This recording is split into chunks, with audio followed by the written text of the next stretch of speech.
Number one is that I'm no number. I don't want to be a number. I'm Sanjay. And the money, I blow it.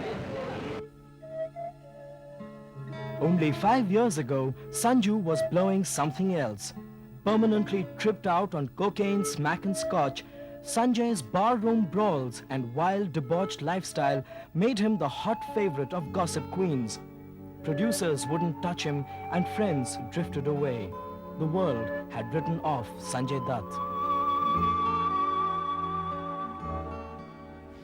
I don't know, I think I saw myself dying and I had got fed up of the idea of hiding and running and people looking down at me and running into bathrooms and stuff like that. And you know, I was falling sick, so I ultimately decided and I said I need help from my family.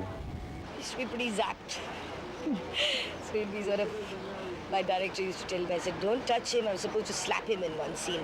She says, don't touch him. Just sort of wave your hand in front of his face like that. If you touch him, he'll fall. His comeback was straight out of the movies. Down and out actor, first film flop, surrenders himself to drugs, loses mother to cancer. Things hit rock bottom. Enter a director, makes him relive the pain on screen.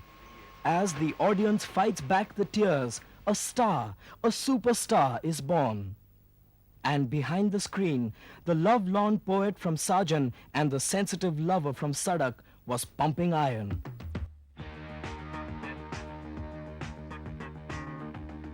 His personal high-tech gym took him from cold turkey to steamy sweat, with a new lease of muscles and machismo. There's nothing like working out, get into physical activities, help people. I mean, things which a person likes. Sanju's histrionics are not just muscle deep. The tough but tender, macho yet mushy hero has the ability to blend into softer, moony-eyed roles. Sanju is a human being I know since I was about 6 years old. I remember him constantly telling me, why are you wearing this? Please go into your room and go to sleep. It's too late. You shouldn't be listening to the elders talking. And it's continued till date. I dread meeting him outside in a disco because every time I see him, it's like, what are you wearing and what are you drinking and why are you out so late and go back home, and it's like that. But I adore him. He's like this big lion, big lost lion. He's like, I think he's the best looking man in the industry. I think he's gorgeous looking, but Sanju, beneath all that macho thing, is basically very sweet, lost, sensitive soul. He hate me for saying that, but it's true. The first time I saw Sanju, I must have been 17. And he was about 2. Really sweet. And he came dressed like a thorough little Lord Fauntleroy kind of things, you know? Little shorts and shoes and socks and a little bow tie with a jacket. And he looked so adorable with his doe eyes, which were exactly like his mother. I think he's just grown a little bigger, but he still has that, you know, hint of childishness. There is a lot of the child in him still.